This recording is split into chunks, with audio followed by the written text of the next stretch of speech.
आज हम करेंगे Poisson bracket and Lagrange bracket. Also proof that any function x whose Poisson bracket with Hamiltonian vanish will be constant of motion। बाकी video में क्या दिया होता है कि पॉइसन ब्रैकेट और लैग्रेंज ब्रैकेट से डिफाइन किया होता है, लेकिन बाकी का जो ये क्वेश्चन आते हैं पेपर में वो इस ऐसे पूछे जाते हैं और बच्चे ऐसे क्या कंफ्यूज हो जाते हैं। तो इसलिए मैं ये नोट्स अच्छे से तैयार कर रही हूँ ताकि कोई भी कन्फ्यूजन ना हो। जो कन्फ्यूजन मुझे हुई वो किसी को भी एग्ज़ाम में ना हो। तो तो सोल्व करते हैं इसको, आगे कैसे इसका आंसर होगा।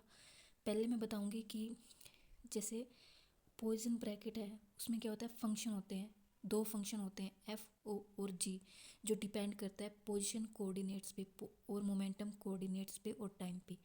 पोजीशन कोऑर्डिनेट्स और यहाँ पे जो पोजीशन कोऑर्डिनेट्स है उसको डिनोट करते हैं क्यू आई से और मोमेंटम कोऑर्डिनेट्स को डिनोट करते हैं पी आई से, और टाइम का पता ही है इसको डिनोट करते हैं टी से।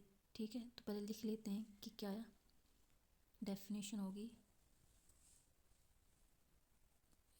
If the function F and G depends upon the position coordinates Q I और momentum coordinates P I and time T. और इसको कैसे लिखते हैं, P F is equal to F Q I P I और T. And G function को कैसे लिखेंगे, G is equal to G Q I P I और then Poisson bracket of F and G is define as, ये function हो गए F और जी। ठीक है, और इसमें क्या होगा कि ये जो एफ और जी है वो डिपेंड करेगा पोजीशन कोऑर्डिनेट्स पे, मोमेंटम कोऑर्डिनेट्स पे और टाइम पे। तो इसको कैसे डिफाइन करेंगे, इसको लिखेंगे स्क्वायर ब्रैकेट के अंदर लिखेंगे एफ और जी। पी एंड क्यू क्या हो गए इसके dependent coordinates is equal to summation I curly F curly Q I curly G curly P I minus curly F curly P I curly G करली Q I. ये हो गई first equation. जो F और जी है वो क्या आएगा, ऊपर आएगा, और जो क्यू और पी है ये फंक्शन हो गए दोनों, और इनकी मल्टीप्लाई होगी और माइनस में पहले क्यू पी और फिर पी क्यू। ठीक है, इसको बोलते हैं पॉइसन ब्रैकेट। तो और for the simplicity we remove the q and p. तो अगर इसको बिल्कुल सिंपल बनाने के लिए हम क्या कर सकते हैं, क्यू और पी इसके साथ में ही रहेगा, लेकिन आप इसको छोड़ भी सकते हैं नोट्स में। एफ और जी सिंपल भी लिख सकते हैं। ये किसके लिए यूज होगा, सिंप्लिसिटी के लिए। We may drop the subscript Q P and write the Poisson brackets as F and G. ऊपर पढ़ा था हमने कि फंक्शन ये होगा, तो एफ के लिए F Q I P I T, ये होगी सेकंड इक्वेशन। अब क्या करेंगे, इसका डेरिवेटिव निकालेंगे, एफ का डेरिवेटिव इसके रिस्पेक्ट में, फिर इसके और फिर इसके। ठीक है, the total time derivative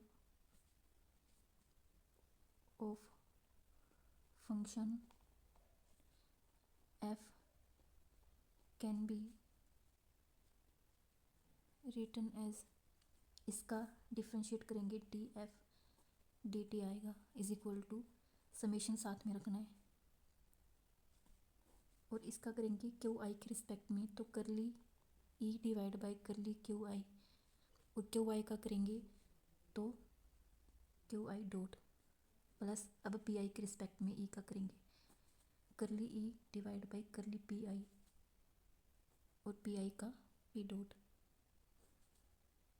plus अब एफ का टी के साथ करेंगे करली एफ बाई करली टी, और टी का करली टी बाई करली टी, ये तो 1 ही हो जाएगा। ठीक है, ये अपनी थर्ड इक्वेशन। अब अपने को पता है कि हैमिल्टोनियन इक्वेशन ऑफ मोशन कौन सी होती है, Q dot I is equal to q the total time derivative of function f can be written as, इसका डिफ्रेंशिएट करेंगे डी एफ डी टी आएगा इज इक्वल टू समेशन साथ में रखना है, और इसका करेंगे क्यू आई के रिस्पेक्ट में, तो करली ई divide by curly Q I, और क्यू आई का करेंगे तो क्यू आई डॉट प्लस अब पी आई के रिस्पेक्ट में ई का करेंगे करली ई divide by curly P I, और पी आई का पी डॉट प्लस अब एफ का टी के साथ करेंगे करली एफ बाई करली टी, और टी का करली टी बाई करली टी, ये तो 1 ही हो जाएगा। ठीक है, ये अपनी थर्ड इक्वेशन। अब अपने को पता है कि हैमिल्टोनियन इक्वेशन ऑफ मोशन कौन सी होती है, Q dot I is equal to Q curly H divide by curly P I, और पी आई डॉट हो गया minus curly H divide by curly Q I, ये क्या होती है हैमिल्टोनियन इक्वेशन होती है ऑफ मोशन की। ठीक है, इसका यूज करेंगे इधर। We know that Hamilton's equations of motion are Q dot I is equal to curly H divide by curly P I and P dot I is equal to minus curly H divide by curly Q I, ये दोनों equation इसको देंगे fourth equation. ठीक है, अब fourth equation को क्या करेंगे, थर्ड इक्वेशन में पुट कर देंगे इसमें, using fourth in third we get D F divide by D T as it is summation I curly E curly Q I as it is. अब क्यू आई डॉट है, इसकी जगह पे ये रखेंगे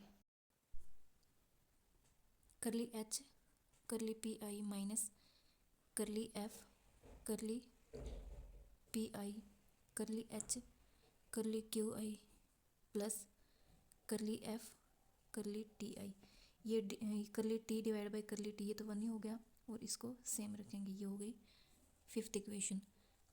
तो जो ये अंदर की ये जो टर्म है इसको बोलते हैं Poisson bracket of F and H. तो क्या करेंगे, यूजिंग 1, यानी कि जो पहली इक्वेशन थी ये अपनी, वो यूज करेंगे फिफ्थ इक्वेशन में। तो क्या मिलेगा, नोट्स के लिए लिख लेते हैं, using 1 in fifth we get D F divide by D t is equal to f h plus curly f divide by curly t, sixth equation हो गई है। अब आगे करेंगे नेक्स्ट पेज पे।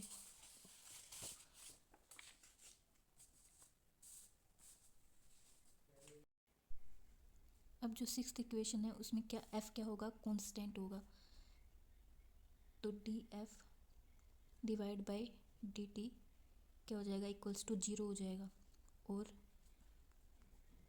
F of h plus curly f divide by curly t also equals to 0। This is the 7th equation.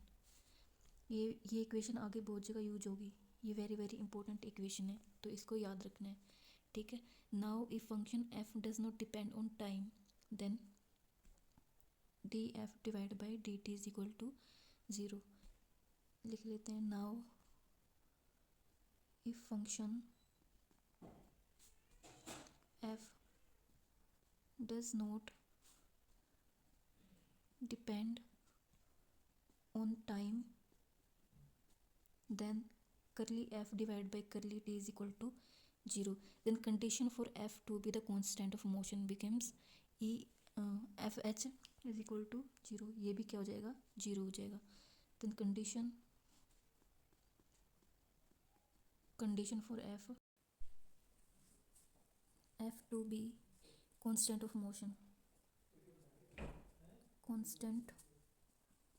motion become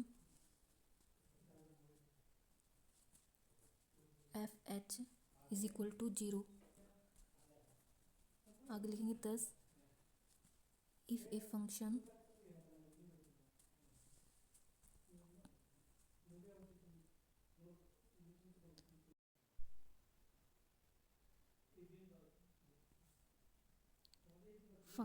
F does not depend on time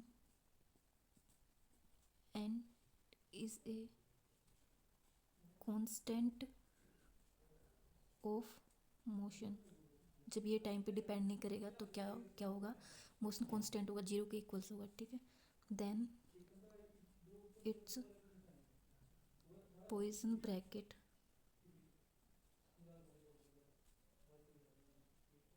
with the Hamiltonian vanish। In other words, a function whose Poisson bracket with Hamiltonian vanish is a constant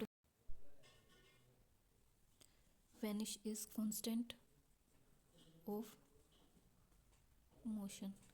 इसके बाद करेंगे इसकी property, और इधर ही ये इसका जो question है वो क्या हो गया, कंप्लीट हो गया। बस इतना ही लिखना है एग्जाम में।